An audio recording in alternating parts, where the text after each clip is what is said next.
Previously, as Jinwoo saved Hyen's life by transforming Byung-gu into a shadow soldier. As the Korean hunters departed, Jinwoo stayed behind to clear the remaining ants. Afterward, he reached level 100 and resurrected the Ant King as a shadow soldier, naming him Beru. New characters were introduced, including a Chinese S-rank hunter and two potential future enemies, while Jinwoo's father observed them from the shadows. After the Jeju Island raid, Jinwoo honored those who had lost their lives. He then secured permission to open his own guild before stepping into another red gate alone. Inside the red gate, Jinwoo's shadow soldiers fought against the gate's monsters. He managed to find the boss, and the creature asked him if he was the one who had been killing his people. It tells Jinwoo that it is impressed he managed to reach this far with such a small body, but this is where it all ends. He orders his people to come out, as he had already stationed them to ambush Jinwoo in this place. But nothing happens. The creature wonders what is going on and why his minions are not responding to the signal. We see Jinwoo standing there. He tells the creature, "Call me small now." That's funny. He gives the signal, and the place starts to fill up with shadow soldiers as they come out of the forest with the heads of defeated minions. As the soldiers emerge, Jinwoo taunts the creature, saying, "Seems like no one is left." The creature wonders what is going on, and all of a sudden, he gets hit in the face by something. As he checks, it is another one of the dead minions. He looks towards Jinwoo, who is standing alongside his army.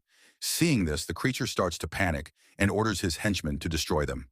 Jinwoo also orders his soldiers to take care of all the enemies, and both sides start to charge toward each other. The fight starts. The shadow soldiers were far superior compared to the advancing enemy, and they started to take out all of them without any issue. Meanwhile, Jinwoo was making his way toward the boss as Tank cleared the path for him. Seeing this, the boss gets furious and charges toward Jinwoo. But before he could do anything, Beru, along with Igris, starts to cut it down. Beru cuts off one of its arms, while Igris chops off its leg, and the creature falls to the ground. As it looks up, it sees Tusk towering over him, using his ability, inverse gravity, to pin the beast to the ground. With the boss pressed against the ground, Jinwoo slowly advances toward it. As he gets to the creature's face, he tells the thing, "Now you will answer my questions. It will be less painful for you if you do." After he interrogates the beast, he stands in front of its lifeless body, thinking, it must be the system interfering again, as he was not able to gather any important information from the boss. He opens his inventory, saying, "I'll find out sooner or later anyway, so it should be fine." He brings out a key from his inventory that he received from the cursed random box, thinking, "I reached level 100 at the Jeju Island raid and met the minimum requirements to unlock the dungeon." He looked at the key and was able to see its description. It was the key to the Cardion Temple, and a timer was displayed, showing how much time remained before he could enter the dungeon. Once the time ran out, the key would expire. While reading the description, he starts to get flashbacks of the dungeon from the last time he was there, thinking the system was calling him back to the place where it all started. But things were different this time, as he had grown much stronger compared to the last time he was there. He wonders if it was all planned from the beginning, and if it's waiting for his return. If that's the case, then wait for me. We see an entity sitting inside the dungeon as it smirks, hearing Jinwoo say, "I'll be coming soon." The scene shifts to a dungeon where a man is panicking as a dark figure stands before him. The man asks the creature about its identity, and the figure replies, "He's not the one either. They're hiding cleverly, aren't they?" The brilliant fragments of light. Silid, the king of snowfolk and the monarch of frost, notices something behind him. As he turns, he sees Yogyamunt, the king of demonic specters and the monarch of transfiguration. Yogyamunt tells Silid that he has come to inform him about the East Island. Silid asks if he is talking about the small island, noting that it is the place of the Shadow Monarch. He then asks if Yogyamunt has decided to take care of that place. Yogyamunt tells him that the rulers have decided to release their legions south of that location, adding, "I'll take that place." Silid asks, "How are you planning to deal with the Shadow Monarch, who is also there?" Yogyamunt replies, "It'll be all right if the planner fulfills the contract." With a smirk, he adds, "The greatest fragment of brilliant light has been confirmed in that place as well." Hearing this, Silid becomes excited. He asks, "You intentionally came here just to tell me that?" Yogyamunt then asks what Silid plans to do with that information. Silid replies, "If you are willing to follow me, then why not?" During their conversation, Silid suddenly notices something. He tells Yogyamunt, "It looks like we were being lured here." Another person walks up to them. Silid comments, "The person earlier can't possibly wield the power of the brilliant fragments of light, so I was wondering why a trace of that power was here. This person plans to get in our way." With rage in his eyes, the man asks them about the small island to the east, questioning if they are referring to Korea. Salad asks, "What are you going to do about it?" From behind, Yogyament tells them, "We do not have time to deal with him." As they begin to leave, Scylla taunts the man, "Try and stop us if you can." The man charges toward them, declaring, "I won't let you escape." As he strikes, Scylla effortlessly blocks the attack with his ice shield. With a grin on his face, he prepares to counterattack. As he unleashes his power, a massive explosion engulfs the area. The scene shifts to Jinwoo as he walks to his car. Just as he's about to open the door, a man approaches him and asks, "Excuse me, are you Sung Jinwoo?" He introduces himself as Adam White, a senior official from the Federal Bureau of Hunters. Adam hands Jinwoo his business card and says, "It's a pleasure to meet you, Mr. Sung. Feel free to call me Adam." He apologizes for the sudden appearance, explaining that he's been difficult to track down, and he adds that he even stopped by their office. Jinwoo, now thinking Adam might be the person Jinho mentioned who was looking for him, asks, "What business do you have with me?" Adam responds that he wants to share some information with Jinwoo. Intrigued, Jinwoo asks, "What kind of information?" Adam replies, "Perhaps no country or institution in the world could provide the information I'm about to share, except us." When Jinwoo asks why they're willing to share this information with him, Adam explains, "Because we benefit from sharing knowledge with special individuals like you." He further explains that they had planned to visit him for another reason, but after seeing the events of the Jeju Island raid, their deputy director wanted to meet him in person. Adam smiles and adds, "I'd say this is unprecedented, and our deputy director will explain the rest of the details. There's a car nearby if you'd like to meet with him." Curious about the information Adam wants to share, Jinwoo gets into his car and thinks, "Information, huh?" Still unsure if the details they wish to provide are reliable, he tells Adam that he will give it some thought and contact him later. Smiling, Adam comments, "How silly of me. I forgot that a good hand should never be hidden when striking a deal."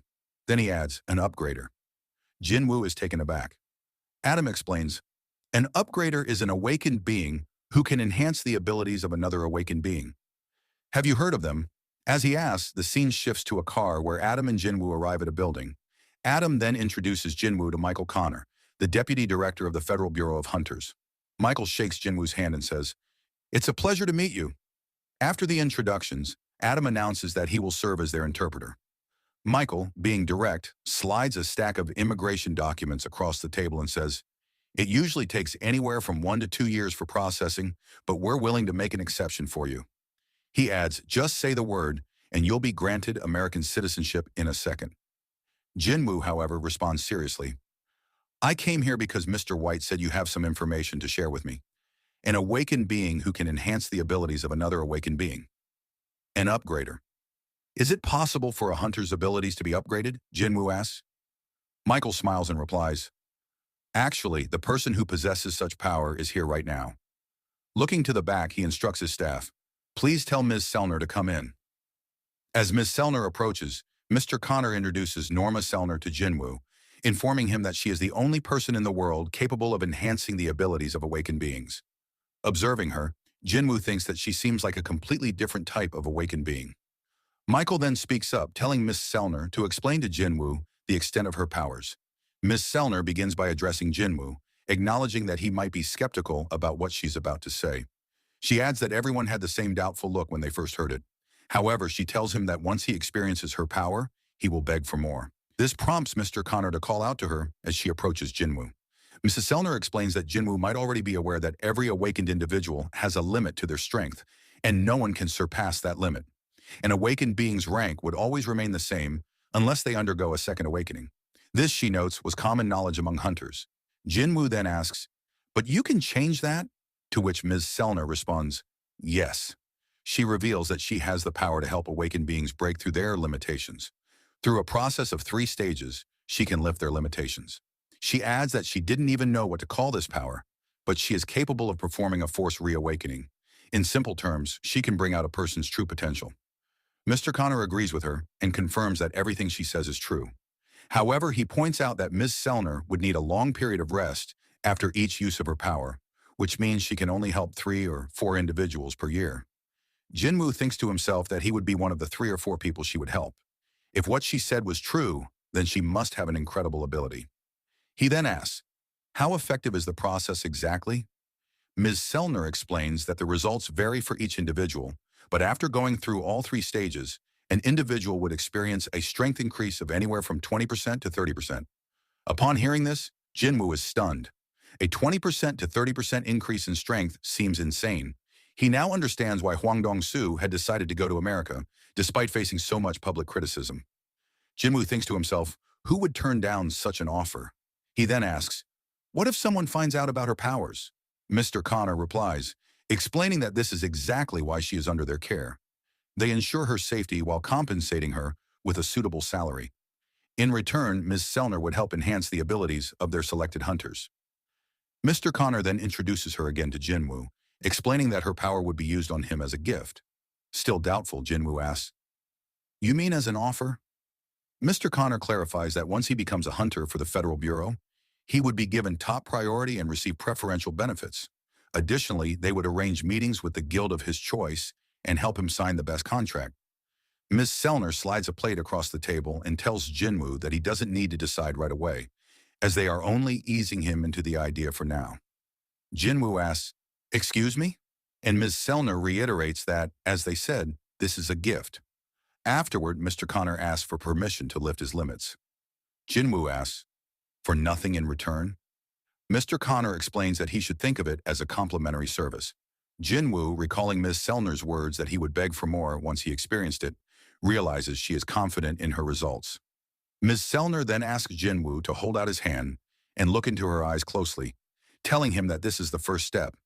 Michael, watching the scene, thinks to himself that Jinwoo has already taken the bait and is keeping his cool. However, once the first stage is complete, Michael believes Jinwoo will likely try to reach out to them, and if he is an impatient type, he might sign the papers right away. Meanwhile, Jinwoo's hand begins to glow as Ms. Sellner holds it. Mr. Connor reflects on Jinwoo's past achievements, how he succeeded in the Jeju Island raid with powers that had never been seen before, and wonders what else Jinwoo could accomplish. As a green aura surrounds Jinwoo and the light in his eyes intensifies, the process continues. Ms. Sellner's eyes begin to glow, and she is enveloped by a powerful aura. Suddenly, it becomes clear that she has shifted to a place filled with darkness. A face appears behind her, where only darkness remains. Gradually, a figure emerges from the shadows and slowly approaches her. The figure comes closer until it is right in front of her, staring with a terrifying light in its eyes. At this, Ms. Sellner screams and the process is abruptly halted, shocking everyone in the room. Suddenly, some of their agents draw their guns and point them at Jinwoo, demanding to know what he has done to Ms. Sellner. Mr. Connor angrily shouts at them, asking if they have lost their minds and if they don't recognize who Jinwoo is. He calls them morons and tells them to go check on Ms. Sellner if they are concerned. Bowing his head, Mr. Connor apologizes to Jinwoo for the agent's behavior, saying they had stepped out of line.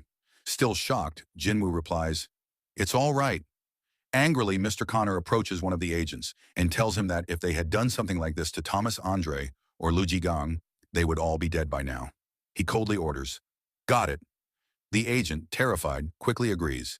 Mr. Connor then asks Ms. Sellner what happened, noticing that she is still trembling. He remarks that she is drenched in sweat and asks if she is feeling unwell. After that, Mr. Connor explains to Jinwoo that Ms. Sellner is feeling unwell and asks if it would be okay to reschedule the procedure for another time. Jinwoo agrees. Mr. Connor then instructs Adam to escort Jinwoo out of the room. Once Jinwoo has left, Mr. Connor turns to Ms. Sellner and asks what happened. Her face is still filled with fear, and her hands tremble as she stutters, "He's a king, and a powerful one at that." Mr. Connor is stunned by her words and asks if she means Jinwoo is as strong as a national-level hunter. Ms. Sellner shakes her head, unable to explain further, and reveals that she hasn't experienced anything like this before. "He is a king," she repeats, "but not an ordinary one." She explains, adding, "While I was looking at him, he was also looking back at me, an infinite darkness within him." Ms. Sellner says that there is no limit to his power. Fast forward, we see Jinho sitting in the office as he takes care of some business. He says, "These haters, sending complaints after getting sued and crying like kids, that won't work." After some time, he finishes his work and thinks he has managed to single out all the groups slandering Jinwoo. As he rests, he sees Jinwoo standing behind him, who tells him, "You sure are working hard." Jinho thinks. He comes and goes without even making a sound. Jinwoo asks if there was any trouble. Jinho tells him everything is going smoothly and asks why Jinwoo is dressed like that. Jinwoo hands him a bag full of magical cores, saying, You said we needed money for the guild. Looking at that, Jinho tells him they don't need to worry about salaries for the employees. Jinwoo asks what he means, and Jinho reminds him they need another member for the guild. To hire someone, they need to pay them salaries. Jinwoo tells him, even if we need a member to just fill in the empty space in the guild, we want someone who is sincere, who can stay and work with us. Jinho, with a serious look, tells Jinwoo there is one more urgent thing they need to take care of first. They need a name for their guild. Hearing that, Jinwoo tells him, I thought it was something really serious. Jinho tells him, this is a very serious matter. He starts suggesting names like Sungyu Guild after Jinwoo's last name, even though Yusung sounds more natural. Or maybe they could be the Wuho Guild, after the last characters in their names, or Jinjin Guild, using their middle characters. Hearing all the suggestions, Jinwoo decides to name the guild Solo Play Guild, explaining, after all, it's a solo player guild. Hearing that, Jinho thinks, was that supposed to be funny? As they talk, they hear a knock at the door. Jinho goes to check who it is. The person asks if this is Hunter Jinwoo's guild office. Jinho tells the person, yes, it is, and as he looks at them, he is shocked to see it is Hunter Cha. Jinho asks her what she's doing there, and Cha replies saying she wishes to join his guild. After they sit down, Jinwoo asks her to clarify why she's there. Hunter Cha tells him, like I said, I want to join your guild. Hearing that, Jinwoo thinks, I'm so confused about what's going on. He asks her if the chairman asked her to join his guild, or if maybe Hunter Choi kicked her out of the guild. She tells him that's not the reason. Jinwoo, with a serious look on his face, asks her, so why would you want to join my solo play guild? She is surprised to hear the name, and asks him if he really named his guild that. Jinwoo tells her, yes, what's the problem with the name? The vice master and I agreed to it. Jinho tells him he never agreed to anything, asking, what about the names that I suggested? He looks at Cha, analyzing her pulse, breath, and expression. She's pretending to be calm, but she can't fool me. Just why are you trying to join my guild? He asks her. It's been 2 years since you were awakened. I assume that you're still in contract with the Hunter Guild. She tells him, I have enough money to pay the penalty. Hearing that, Jinwoo thinks, she is even willing to pay the penalty. He tells her, our guild currently doesn't have enough resources to compensate for a hunter like you. She tells him, that's no problem, as I don't need a down payment either. He asks her, why would you want to join our guild then, as there is nothing for you to gain here? She starts thinking, how should I explain this?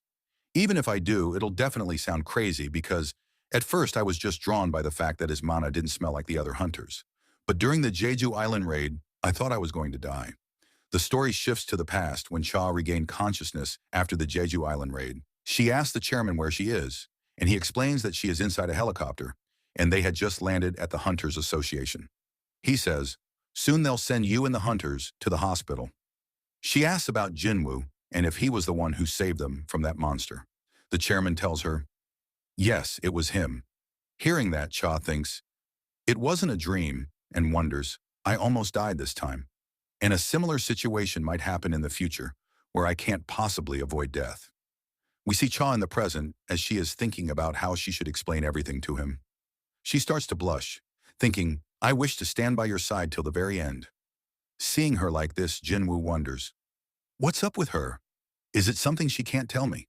As she tries to calm down, Jinwoo thinks, why can't you answer me? Looking at her blushing face, he can tell that she is hiding something. He asks her, so you won't answer me? Cha replies, I want to live comfortably. Is something wrong with that? Hearing her answer, Jinwoo thinks, Hunter Cha is only 22 years old, and the burden of being an S rank must be hard for her. The Hunters also suffered greatly during the Jeju Island raid, so I can understand why she wants to join us. Jinwoo tells her, there's an entrance test for our guild. She tells him, that wasn't in the recruiting notice. Jinwoo tells her, maybe the guild vice master made a mistake since it's a new rule. He asks Jinho to go and fetch them some drinks and snacks.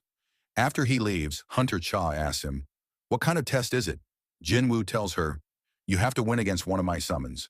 Cha asks him, am I that much of a weakling in your eyes? What kind of summon is it? Jinwoo, hearing that, tells her, for you, Hunter Cha, I'll use my strongest summon. They start to get up, and Cha asks him, when's the test? Jinwoo tells her, let's do it now, and suggests, how about we do it in the gymnasium of the association? He thinks, this is a good chance for me to test if I can use the shadow exchange with 2 people. He tells her, you don't have to leave. We can use a shortcut. He gets close to her saying, We just have to stick together for a bit. When they are ready, Jinwoo uses Shadow Exchange, and they both get covered by darkness. Meanwhile, Jinho is entering the room with something to eat, and after entering, he sees a high orc standing in front of him instead of Jinwoo and Cha. They both stare at each other awkwardly as the orc takes the food from his hand and eats it in one bite. The scene shifts to the gymnasium where the two have teleported. Cha is surprised and asks Jinwoo, "How did you do that?" Meanwhile, Jinwoo thinks, "I was right. The Shadow Exchange works as a gateway since I was able to move with a person in it." He tells Cha, "Let's get started." She tells him she left her weapon behind, and Jinwoo asks, "Are you talking about that pickaxe?" Cha tries to explain, "That's not my weapon." Jinwoo, smiling, tells her, "I was just kidding." She tells Jinwoo that there might be a weapon worth borrowing in the storage. She opens the door and sees a room filled with weapons. She thinks these weapons are reserves, so they aren't that good, but they're suitable for practice. She comes out with a sword, telling Jinwoo she is ready. Jinwoo asks, "Will you be all right?" "That's not the weapon you normally use." Cha tells him the weapon doesn't matter, as the monsters never fight on their terms anyway. Jinwoo thinks she's right. He wonders, who should I summon? An ordinary soldier would be shredded to pieces. He summons Yggdrasil, saying, "Among my soldiers, he is the best swordsman." She asks him, "What are the conditions for winning or losing?" Jinwoo explains, "You either win by destroying the summon, or you lose when you decide to surrender." He thinks, "I said I'd call my strongest soldier to test her, but Baru is too much for her." After they had prepared, Jinwoo gave the signal to start the test. He noticed her gathering up her mana, and a thought hits him about what she said. Weapons don't matter. He stopped them, saying, "Wait a moment," and asked Cha to turn back. As she did, he started to take out a weapon from his inventory. It was the Demon King's longsword. He hands it to Yggdrasil, telling him to use it, and tells them to start now. They both prepare to fight. Yggdrasil, using the sword's ability, launches a powerful wave of electricity toward Cha. But before the attack lands, she manages to dodge it. Seeing this, Jinwoo thinks, as expected, she's fast. If this were an average person, they would have died at the slightest scratch of that swing. As the fight continues, they start to exchange blows, creating a lot of noise that attracts the attention of Chairman Gogenhee, who was sitting in his office. He thought there wasn't supposed to be anyone in the gym today. He called someone, asking them to connect the CCTV footage inside the gym to his room. As he looks at the footage, he notices it is Jinwoo and Hunter Cha. He wonders when these two entered the building. He remembers Cha's expression from the time when he told her Jinwoo was the one who saved her, and with a smile thinks, "I really was blind." He tells the person on the call to turn off all the CCTV cameras in the gym and write down that there was an inspection today. After that, the chairman sits calmly in his office when suddenly the ground starts to shake. After everything quiets down, he says, "As expected, they're enjoying their youth." Meanwhile, Jinwoo is surprised to see something. Yggdrasil was defeated by Hunter Cha. She asks him, "Was the Black Knight the strongest one you have? You said you'd summon your strongest, didn't you? Please summon him now." Hearing that, Jinwoo tells her, "You might get hurt." But she replies, "It'll be fine because I would like to fight him once again." She sees a dark aura emerging behind Jinwoo as he summons Beru. He asks her if she is sure she will be okay. The episode ends here, and if you're not subscribed, please subscribe. Thank you so much for watching. I really appreciate it, and see you next time.